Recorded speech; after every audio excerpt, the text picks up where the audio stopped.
누가복음 7장 11절에서 19절 말씀 제가 읽겠습니다. 예수께서 예루살렘으로 가실 때에 사마리아와 갈릴리 사이로 지나가시다가 한 마을에 들어가시니 나병 환자 10명이 예수를 만나 멀리 서서 소리를 높여 이르되 예수 선생님이여 우리를 불쌍히 여기소서 하거늘 보시고 이르시되 가서 제사장들에게 너희 몸을 보이라 하셨더니 그들이 가다가 깨끗함을 받은지라. 그 중에 한 사람이 자기가 나은 것을 보고 큰 소리로 하나님께 영광을 돌리며 돌아와 예수의 발 아래 엎드려 감사하니 그는 사마리아 사람이라. 예수께서 대답하여 이르시되 10사람이 다 깨끗함을 받지 아니하였느냐? 그 9은 어디 있느냐? 이 이방인 외에는 하나님께 영광을 돌리러 돌아온 자가 없느냐 하시고 그에게 이르시되 일어나 가라, 내 믿음이 너를 구원하였느니라 하시더라. 아멘. 다시 한번 교회에 오신 것을 환영합니다. 오늘 말씀 가운데 은혜 받는 귀한 시간 되시길 바랍니다. 지난주에 제가 한국에 있는 동안 한국에서 추석을 보내게 되었습니다. 미국에 사는 저희들은 대부분 추석을 그렇게 성대히 지내지 않습니다. 하지만 한국에서는 추석을 대단하게 보냅니다. 올해는 무려 닷새 동안 쉬면서 추석을 지내는 것을 보았습니다. 추석이 되니까 고향에 돌아가서 부모님들을 뵙고 부모님들에게 감사를 드리며 추석을 지내는 것을 보았습니다. 우리가 부모님들에게 감사를 드리는 삶을 사는 것은 매우 중요한 것입니다.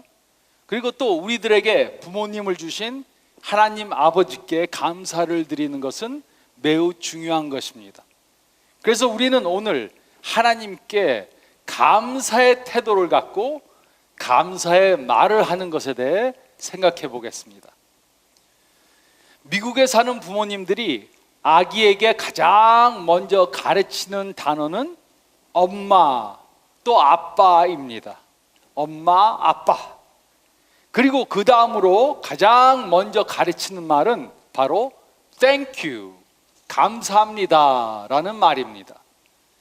그 이유는 아이들이 어려서부터 감사의 마음을 갖고 감사를 표현하는 것이 중요하다고 생각하기 때문입니다. 그러나 우리는 자라면서 성장하면서 감사를 말로 표현하는 것에 대한 중요성을 잊고 살아갑니다.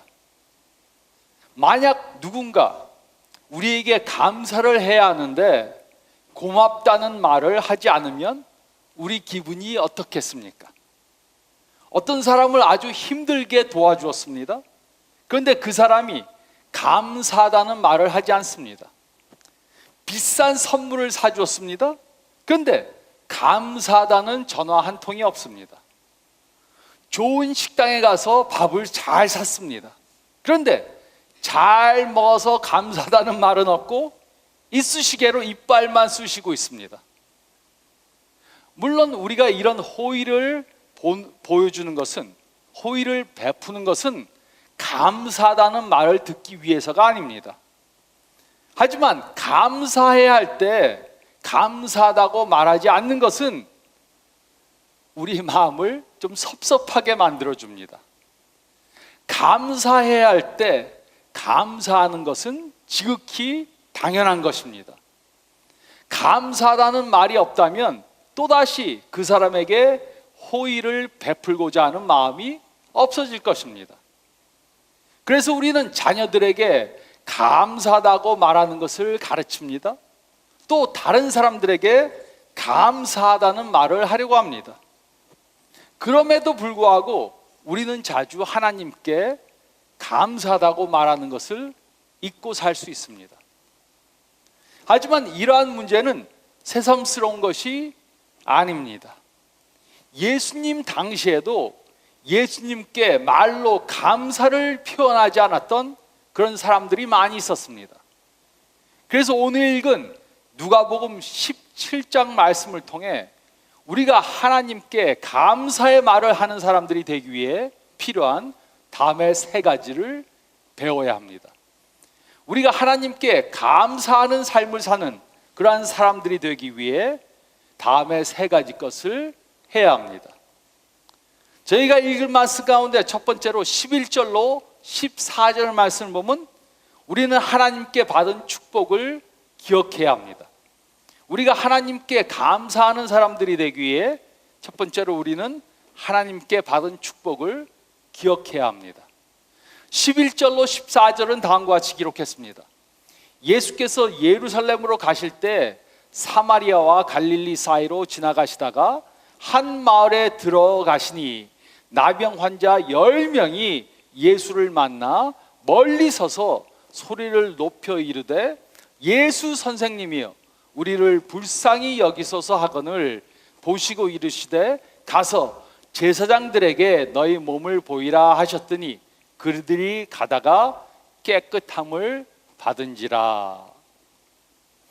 하루는 예수님께서 갈릴리에서 유다로 가시기 위해 사마리아를 지나가셨습니다. 한 마을에 들어가시니까 그곳에 10명의 나병 환자들이 멀리 서서 예수님께 소리를 질렀습니다. 예수 선생님이여 우리를 불쌍히 여기소서. 요즘 사람들에게 나병, 문둥병은 생소할 수 있습니다.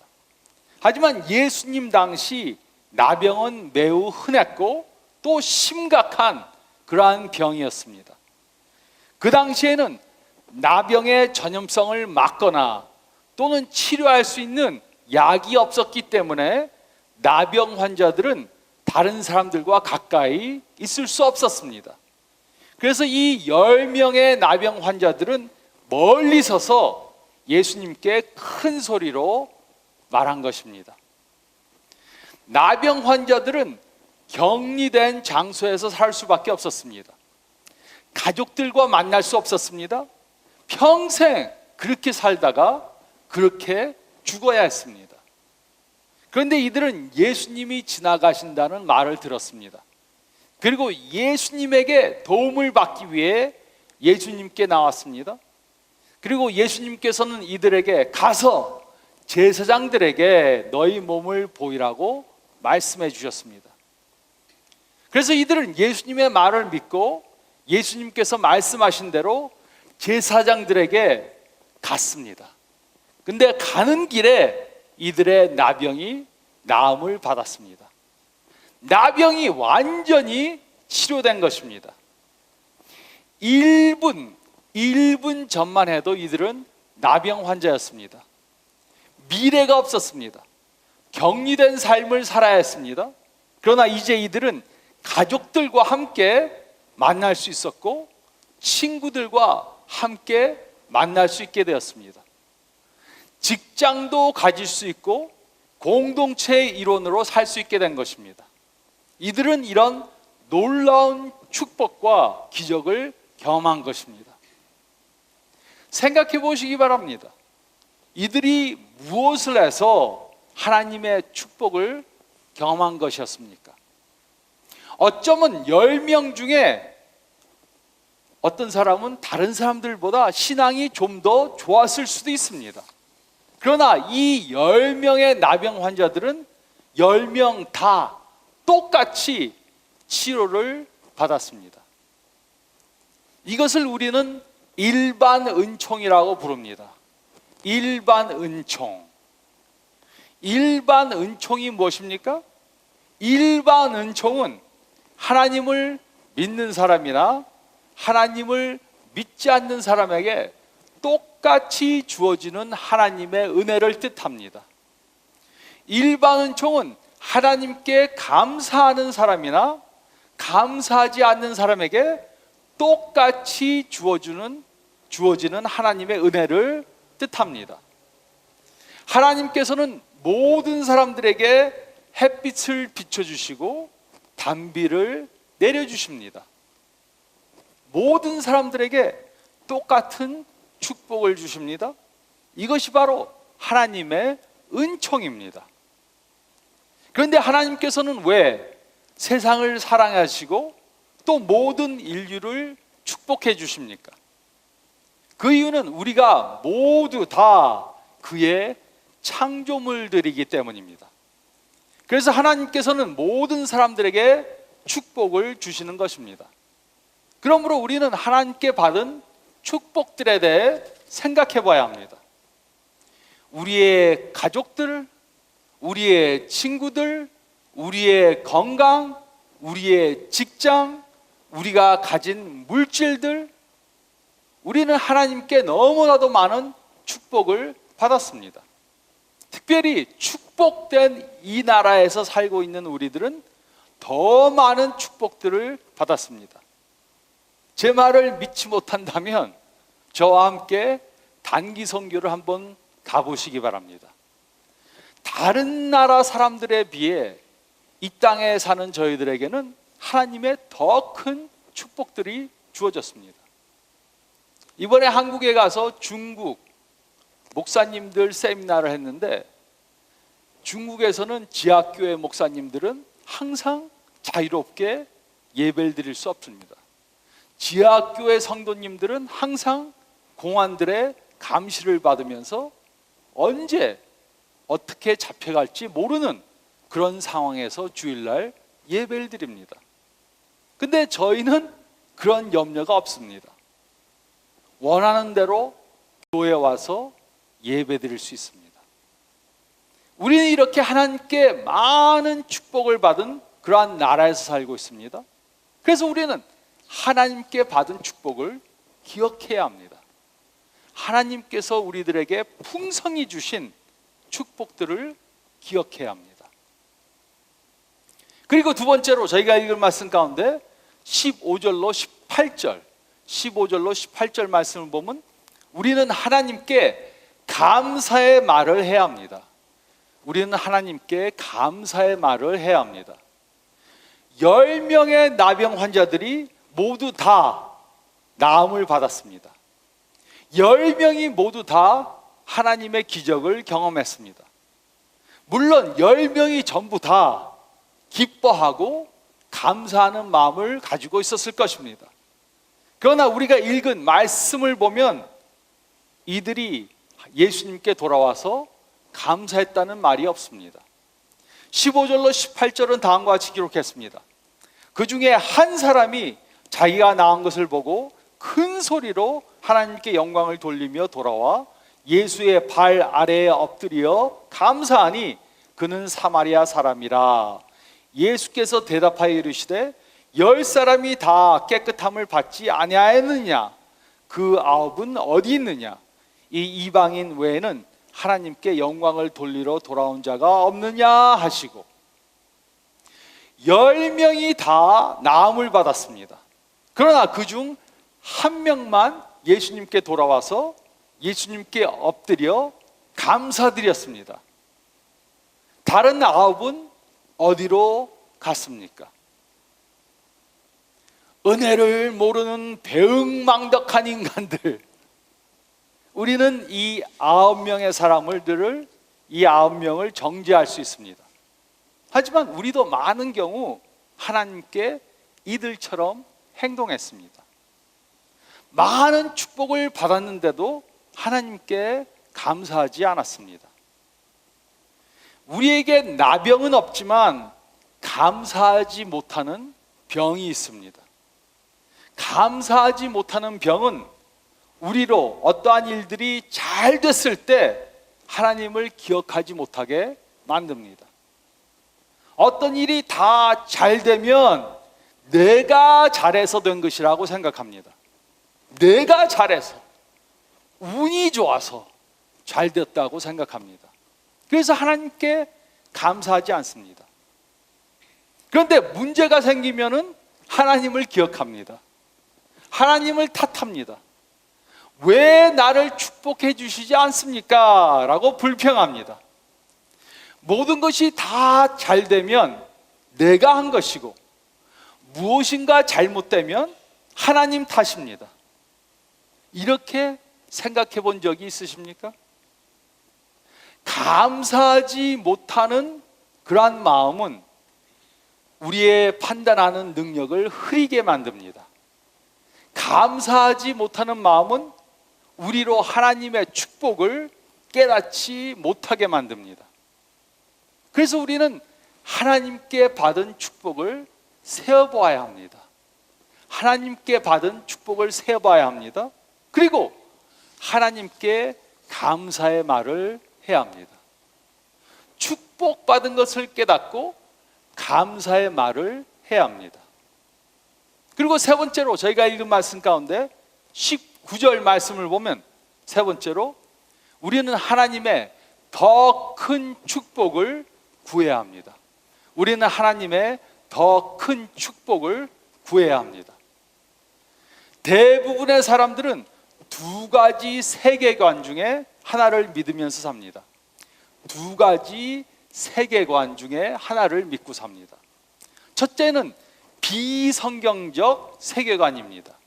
비성경적 세계관. 이런 세계관을 가진 사람들은 모든 일들이 전부 다 우연히 생긴 것이라고 그렇게 생각합니다. 모든 일들이 다 운입니다.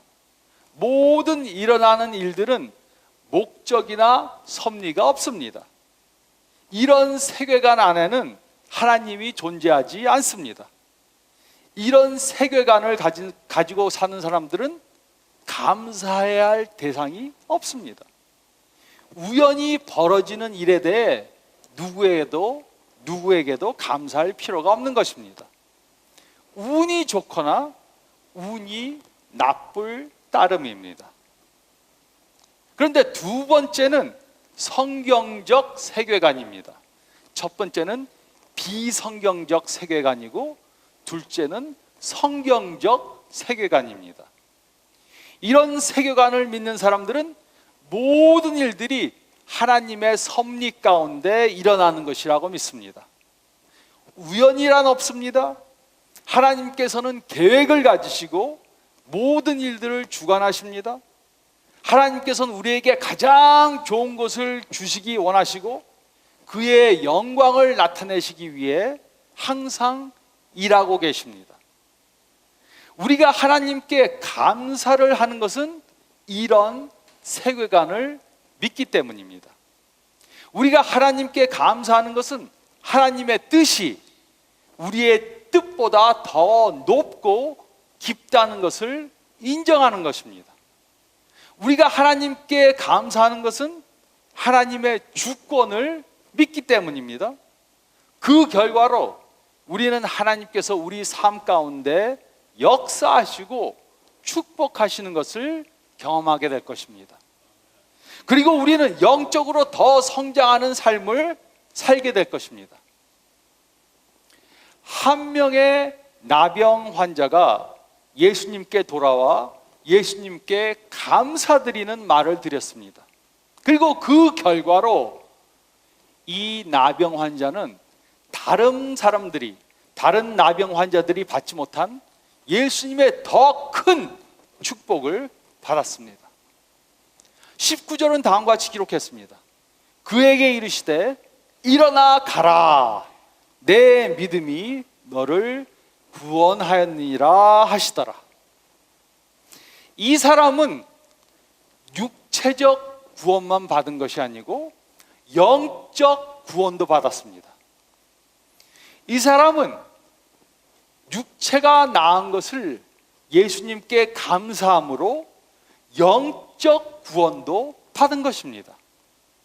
이처럼 우리가 하나님의 축복을 인정하고 하나님께 감사를 드리면 우리는 육체적, 물질적 축복뿐만 아니라 영적 축복도 경험하게 될 것입니다.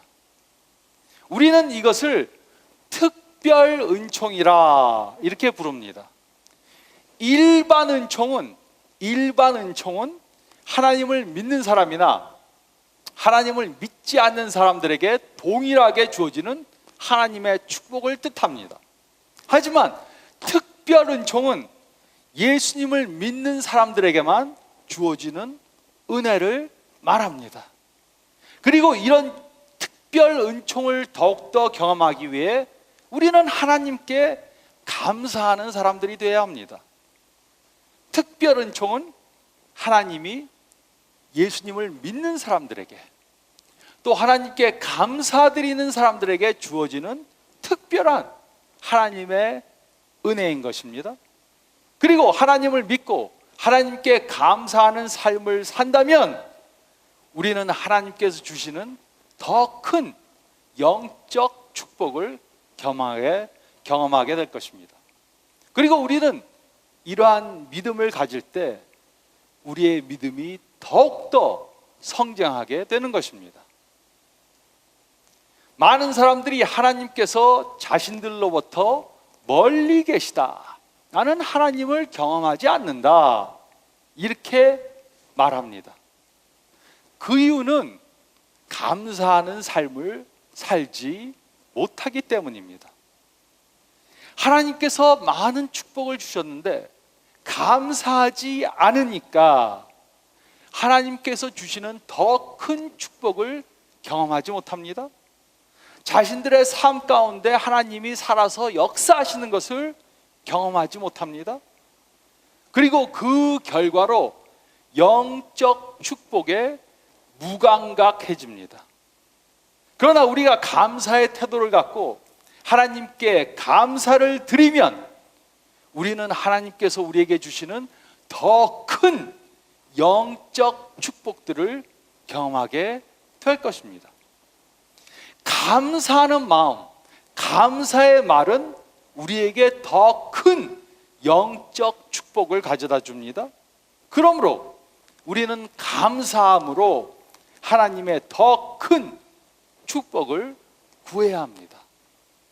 일반 은총에 만족하지 말고 감사함으로 하나님께서 주시는 특별 은총을 경험하는 저희들이 되어야 하는 것입니다. 감사의 태도를 갖는 것은 우리와 또 우리 주위에 있는 사람이 축복된 삶을 살기 위해 필요한 것입니다. 그러므로 우리가 감사하기 힘든 그러한 어려운 형편에 처하더라도 우리는 먼저 믿음으로 감사의 말을 해야 합니다.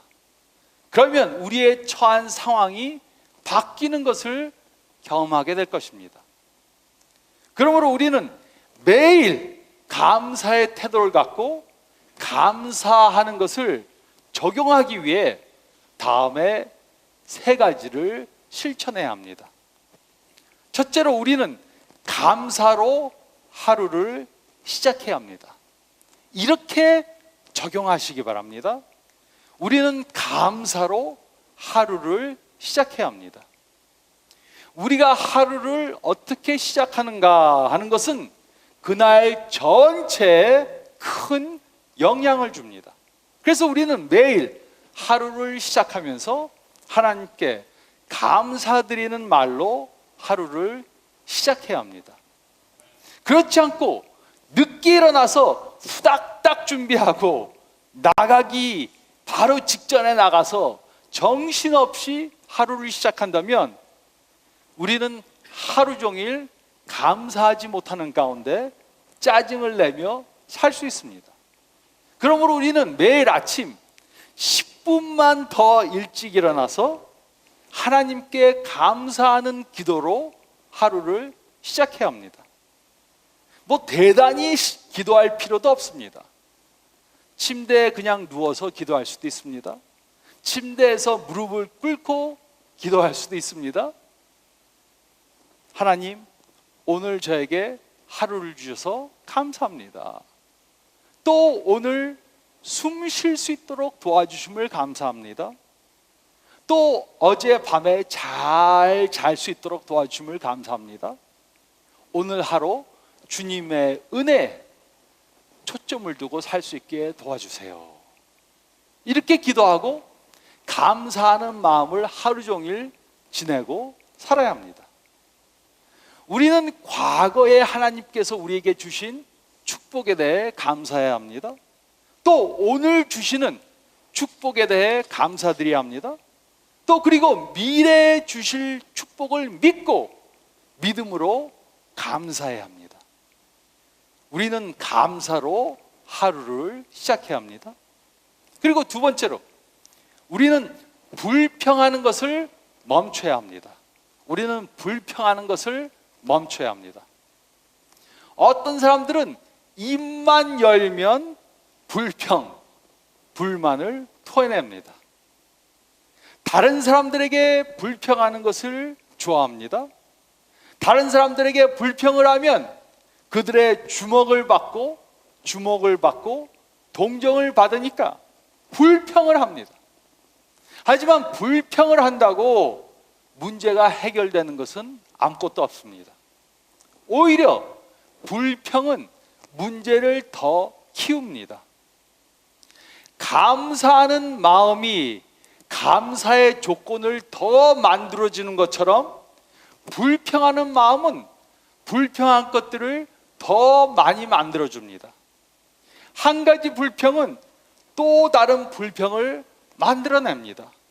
그리고 불평하는 것은 다른 사람들로 불평하게 만듭니다. 그리고 온 그룹이 불평하는 그룹이 되고 맙니다. 이렇게 불평하는 사람들은 극단적인 결심을 해야 합니다. 내가 불평을 많이 하는데 불평하는 것을 좀 줄이는 것으로 되지 않습니다. 그 대신 불평하는 것을 멈춰야 합니다. 모두 다 멈춰야 합니다. 마야 앤젤루라는 사람이 이렇게 말했습니다. 좋지 않은 것이 있으면 바꾸세요. 그것을 바꾸지 못한다면 태도를 바꾸세요. 그리고 불평하지 마세요. 우리는 불평의 말이 우리 입에서 나오는 것을 막아야 합니다. 우리는 불평하는 것을 멈춰야 합니다. 그리고 세 번째로, 불평 대신 우리는 감사의 말을 해야 합니다. 불평 대신 감사의 말을 해야 합니다. 먼저 우리는 하나님께 감사의 말을 해야 합니다. 우리는 하나님께 받은 축복을 세어봐야 합니다. 우리는 하나님의 은혜, 우리가 가지고 있는 건강, 우리의 가족과 친구들, 또 일할 수 있는 능력에 대해 감사해야 합니다. 그리고 우리는 새로운 하루를 주셔서 하나님의 영광을 위해 살 수 있는 그것에 대해 하나님께 감사해야 합니다. 그리고 또 우리는 다른 사람들에게 감사의 말을 해야 합니다. 감사의 말에는 놀라운 능력이 있습니다. 감사의 말을 듣는 사람들의 삶이 바뀌게 됩니다.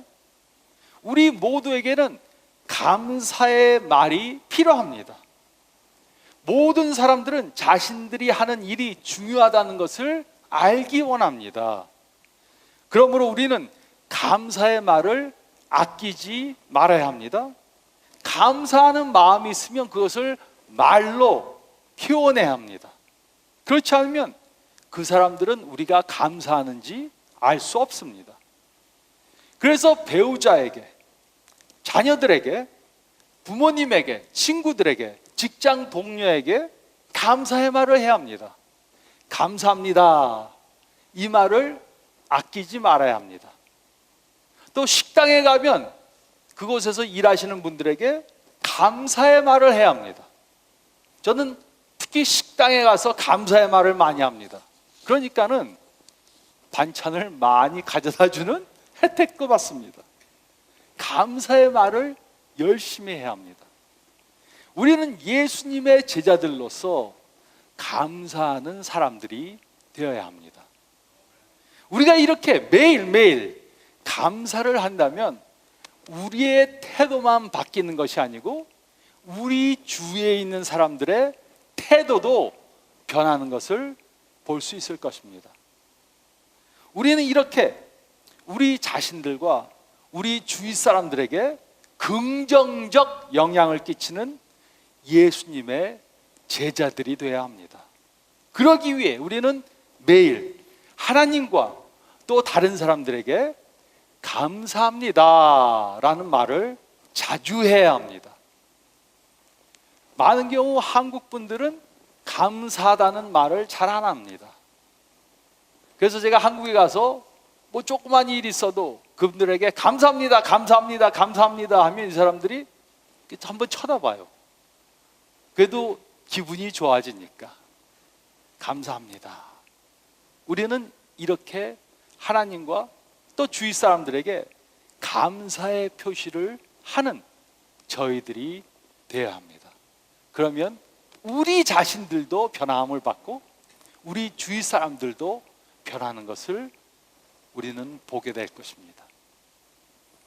이렇게 하나님께 또 우리 주위 사람들에게 감사의 말을 하며 사는 저와 여러분들이 되시기를 예수님의 이름으로 축원드립니다.